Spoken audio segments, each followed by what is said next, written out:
কদিন আগেই খুব ধুমধাম করে আমরা জগন্নাথ দেবের স্নান যাত্রা উদযাপন করলাম। ২ সপ্তাহ পরে পালন করলাম নবকলেবর বা নবযৌবন উৎসব। ঠিক তার পরের দিন প্রধান উৎসব জগন্নাথ দেবের রথযাত্রা। ৮ দিন পরে এলো উল্টো রথ, সেটাও আমরা ধুমধাম করে পালন করলাম। কিন্তু একটা জিনিস কি তোমরা কেউ খেয়াল করেছো? ৩ ভাই বোনের খুব মিল। তারা সবসময় একসাথে থাকে। তাই আমরা তাদের সবসময় একসাথে দেখি। কিন্তু ওই যে বলছিলাম ৩ ভাই বোনের গায়ের রং কিন্তু আলাদা, আলাদা। জগন্নাথ দেবের রং কালো, বড় দাদা বলরামের গায়ের রং সাদা এবং সবথেকে ছোট বোন সুভদ্রার গায়ের রং হলুদ। কেন? তাহলে চলো একটু জেনে নিই তাদের এই রং মাহাত্ম্যের ইতিকথা। পৌরাণিক তথ্য অনুযায়ী আমরা জানি যে জগন্নাথ দেব শ্রীকৃষ্ণের প্রাণ ধারণ করেছিলেন। তাই শ্রীকৃষ্ণের মতন জগন্নাথ দেবের গায়ের রং কালো। আর হিন্দু বিশ্বাস অনুযায়ী কালো হলো অনন্ত রহস্যের প্রতীক। এবার আসি ছোট বোন সুভদ্রার কথায়। স্কন্দ পুরাণে বর্ণিত আছে যে ছোট বোন সুভদ্রাকে ঐশ্বর্যের দেবী হিসেবে বিবেচনা করা হয়। তার গায়ের রং হলুদ বর্ণ, অর্থাৎ তিনি মঙ্গল, করুণা ও শক্তির প্রতীক বলে মনে করা হয়। এবার আসি বড় দাদা বলরামের কথায়। দ্বাপর যুগেই আদি অনন্ত নাগ বা শেষ নাগের অবতার ছিলেন বলরাম। পুরাণে এই শেষ নাগকে শ্বেত বর্ণ হিসেবে কল্পনা করা হয়েছে। যেহেতু তিনি শেষ নাগের অবতার, তাই বলরামের গায়ের রং সাদা এবং এটি হলো বিশুদ্ধতা ও জ্ঞানের প্রতীক। তাহলে ৩ ভাই বোনের গায়ের রং ৩টি বিভিন্ন কেন সেটা আমি তোমাদের কাছে এখন তুলে ধরলাম। এবার আমি আসি মূল পর্বে, অর্থাৎ পুরীর জগন্নাথ মন্দিরের ইতিহাসের কথা নিয়ে। চলো আমরা সেটা শুনে নিই। চলো। নমস্কার বন্ধুরা, আমি অসিত লাহিড়ী। আমার ইউটিউব চ্যানেল দেখবো এবার জগৎটাকে, এখানে তোমাদের সকলকে স্বাগত। আজ আমি তোমাদের যেটা শোনাবো পুরীর মন্দিরের ইতিহাসের কথা। এর আগে দুটো পর্বে আমি তোমাদের শুনিয়েছি পুরীর রথযাত্রা উৎসবের কথা এবং মাহেশের রথযাত্রার ইতিহাস। আজকে তৃতীয় পর্ব শোনাবো পুরীর মন্দিরের ইতিহাস, কি করে তৈরি হলো, কে তৈরি করলেন, ইত্যাদি ইত্যাদি। স্কন্দ পুরাণ অনুযায়ী মালবরাজ ইন্দ্রদ্যুম্ন ছিলেন বিষ্ণুর উপাসক। সেই কারণে তিনি তার উপাস্য দেবতা বিষ্ণুর একটি বড় মন্দির প্রতিষ্ঠা করতে চেয়েছিলেন।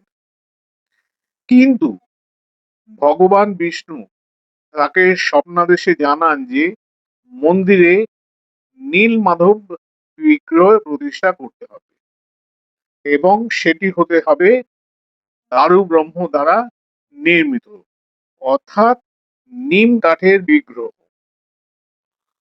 বহু অনুসন্ধান করে প্রথমে তিনি নীলমাধবের সন্ধান কোথাও পাননি। তারপরে তিনি স্বপ্নাদেশে জানতে পারেন গভীর অরণ্য এবং পর্বতের মধ্যে তার একটি মন্দির আছে এবং সেখানে তিনি পূজিত হন। তখন তিনি তার রাজ পুরোহিত, তাকে তিনি দায়িত্ব দেন সেই মন্দির খুঁজে বের করার। নীলমাধব হলেন জগন্নাথ দেবের আদি রূপ এবং ইনি উড়িষ্যা রাজ্যে বহু বছর থেকে পূজিত হয়ে আসছেন। যখন অনেক অনুসন্ধান করে নীলমাধবের সন্ধান পাওয়া গেল না, তখন রাজা ইন্দ্রদম্নু একটি বিগ্রহবিহীন মন্দির তৈরি করেন। সেটি দ্বাদশ শতাব্দীর প্রথম দিকে, এবং স্বয়ং ভগবান বিষ্ণুর স্বপ্নাদেশ এবং ব্রাহ্মণদের পরামর্শে তিনি সেখানে নীলমাধবের মূর্তি স্থাপন করবেন বলে মনস্থির করেন। কিংবদন্তি অনুসারে নীলমাধব ছিলেন শবর রাজা বিশ্ব বসু কর্তৃক পূজিত একটি নীলকান্ত মণি দিয়ে গড়া মূর্তি।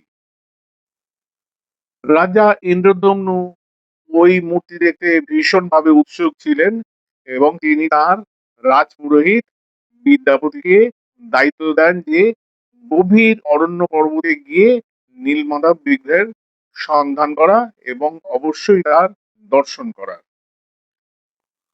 অনেক অনুসন্ধানের পরে বিদ্যাপতি সেই স্থানে পৌঁছতে সক্ষম হন এবং শবর রাজা বিশ্ব বসুকে অনুরোধ করেন নীলমাধব দর্শন করানোর জন্য। রাজা বিশ্ব বসু প্রথমে অনিচ্ছুক ছিলেন, পরে তার পীড়াপিড়িতে তিনি দেব দর্শন করেন এবং ফিরে এসে রাজা ইন্দ্রদম্নুকে সেই সমস্ত ঘটনা সমস্ত তুলে ধরেন। রাজা ইন্দ্রদম্নু বিগ্রহ দেখে খুব উদ্গ্রীব ছিলেন এবং তিনি তখন আবার তার রাজপুরোহিত বিদ্যাপতিকে সঙ্গে নিয়ে জঙ্গলের ভেতর সেই বিগ্রহ স্থলে গিয়ে পৌঁছন। এটি ছিল একটি ছোট মন্দির। বর্তমানে অবশ্য সেখানে একটি বড় মন্দির স্থাপিত হয় এবং সেখানে নীলমাধবের পুজো আজও হয়ে থাকে। সেই যাই হোক, দুর্ভাগ্যবশত রাজা পৌঁছনের পরে কিন্তু সেই নীলমাধবের দর্শন পাননি, কারণ তখন সেই মূর্তি অদৃশ্য হয়ে গিয়েছিল। ভগ্ন মনোরথ হয়ে রাজা ফিরে আসেন। কথিত আছে যে এরপরে রাজা স্বয়ং নীলমাধবের স্বপ্নাদেশে জানতে পারেন যে এক খণ্ড নিম গাছের গুড়ি গুজরাটের ভালকার নদী থেকে ভেসে এসে পুরীর সমুদ্র তটে আটকে থাকবে। কেউ কেউ অবশ্য বলেন এটি ভালকা নদী নয়, এটি দ্বারকা থেকে আসে। সে যাই হোক, মতবিরোধ থাকতেই পারে। সেই নিম কাঠ দিয়েই তৈরি করতে হবে জগন্নাথ, বলরাম এবং সুভদ্রার মূর্তি, আর সেই মূর্তি প্রতিষ্ঠা হবে বিগ্রহবিহীন মন্দিরে, যেটা রাজা ইন্দ্রদম্নু তৈরি করেছিলেন।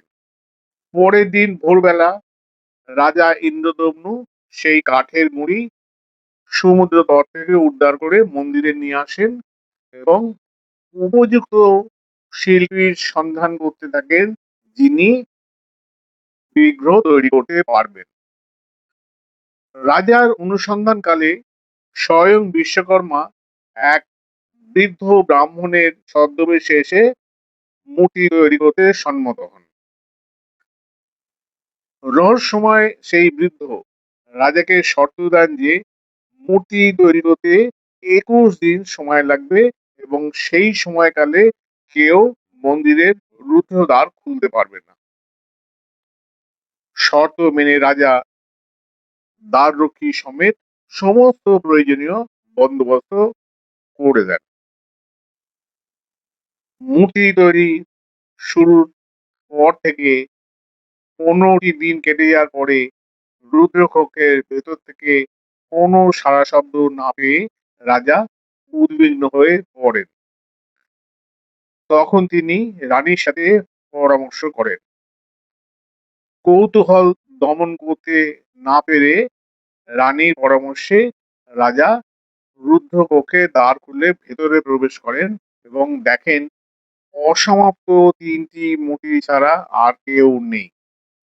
রাজা বুঝতে পারলেন বৃদ্ধ ব্রাহ্মণ শিল্পী স্বয়ং বিশ্বকর্মা এবং শর্ত ভাঙার অপরাধে তিনি কাজ অসম্পূর্ণ রেখে অদৃশ্য হয়ে যান।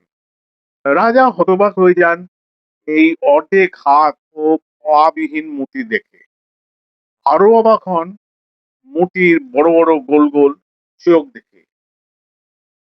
সেই রাতেই মহর্ষি নারদ মুনি রাজা ইন্দ্রদূম্নকে স্বপ্নাদেশে জানান যে ইনি হলেন নীলমাধব, ভগবান রূপী বিষ্ণু। ইনি এই অবস্থায় জগতে পূজিত হতে চান।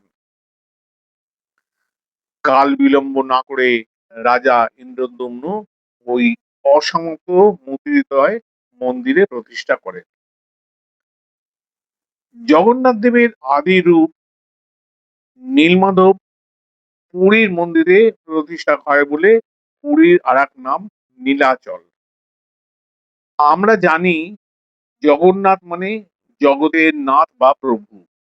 তিনি আবার কৃষ্ণ এবং কৃষ্ণ হলেন ভগবান বিষ্ণুর অষ্টম অবতার। কথিত আছে যে শ্রীকৃষ্ণের মৃত্যুর পরে তাকে যখন দাহ করা হয় তার হৃদয় সম্পূর্ণরূপে বিনষ্ট হয়নি। দাহ কাষ্ঠ সহ তার দেহাবশেষ আলকা নদীতে ভাসিয়ে দেওয়া হয়। সেই কাষ্ঠখণ্ড যেটি ছিল একটি নিম গাছের গুঁড়ি ভাসতে ভাসতে শ্রীক্ষেত্র পুরীর সমুদ্র তীরে এসে আটকে যায়। স্বপ্নাদেশ পেয়ে রাজা ইন্দ্রদম্নু সেই কাঠ দিয়ে জগন্নাথ, বলরাম ও সুভদ্রার বিগ্রহ তৈরি করান। পুরাণ অনুযায়ী যেহেতু শ্রীকৃষ্ণের হৃদয় সম্পূর্ণ বশীভূত হয়নি, তাই প্রভু জগন্নাথ দেব সেই প্রাণ ধারণ করেন। এটি হলো পুরীর মন্দিরের ইতিহাস বা জগন্নাথ, বলরাম এবং সুভদ্রার বিগ্রহ তৈরির ইতিহাস। পুরীর জগন্নাথ দেবের মন্দিরে আরেকটি গুরুত্বপূর্ণ উৎসব হলো নবকলেবর। এই উৎসবে ভগবান জগন্নাথ, বলরাম, সুভদ্রা ও সুদর্শনের কাঠের মূর্তিগুলো প্রতিস্থাপন করা হয়। নবকলেবর উৎসবের মূল ধারাটি হলো পুরানো মূর্তিগুলো থেকে নতুন মূর্তিতে দেবতাদের আত্মাকে স্থানান্তরিত করা। প্রচলিত বিশ্বাস অনুযায়ী যেহেতু ভগবান শ্রীকৃষ্ণ দেহাবশেষ কাষ্ঠের খণ্ডের মধ্যে প্রাণ বা হৃদয় বর্তমান ছিল, তাই নবকলেবর উৎসবের মাধ্যমে দেবতার নতুন মূর্তিতে প্রাণ প্রতিষ্ঠা করা হয়ে থাকে। সাধারণভাবে এই উৎসব শুরু হয় চৈত্র মাসের দশমী তিথিতে এবং স্নান পূর্ণিমার দিন পুরনো মূর্তিগুলো স্নান উৎসবের পরে নবকলেবর উৎসবে যজ্ঞ শুরু হয়। যজ্ঞ শেষে নবনির্মিত বিগ্রহে প্রাণ প্রতিষ্ঠা করা হয়। এই সমস্ত অনুষ্ঠানের তত্ত্বাবধানে থাকেন পুরীর যিনি প্রধান পুরোহিত, তাকে বলা হয় দইতাপতি। তাহলে বন্ধুরা, এই হলো পুরীর মন্দিরের ইতিহাস। যাই হোক, দেখা হবে পরের ভিডিওতে।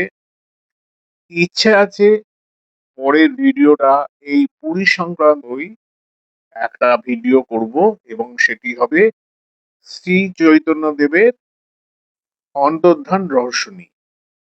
তোমরা হয়তো জানো যে শ্রী চৈতন্য দেব তার জীবনের শেষ 18 বছর এই পুরীতেই ছিলেন এবং তিনি অদ্ভুতভাবে অন্তর্ধান হয়ে যান। সেই কাহিনীটাই আমি তুলে ধরবো আমার পরবর্তী ভিডিওতে। তাহলে বন্ধুরা, আমার এই ভিডিও তোমাদের কেমন লাগলো তোমরা জানাবে। ভালো লাগলে লাইক দেবে, শেয়ার করবে এবং অবশ্যই আমার এই চ্যানেলকে তোমরা সাবস্ক্রাইব করবে। দেখা হবে পরের ভিডিওতে। এখন চলি।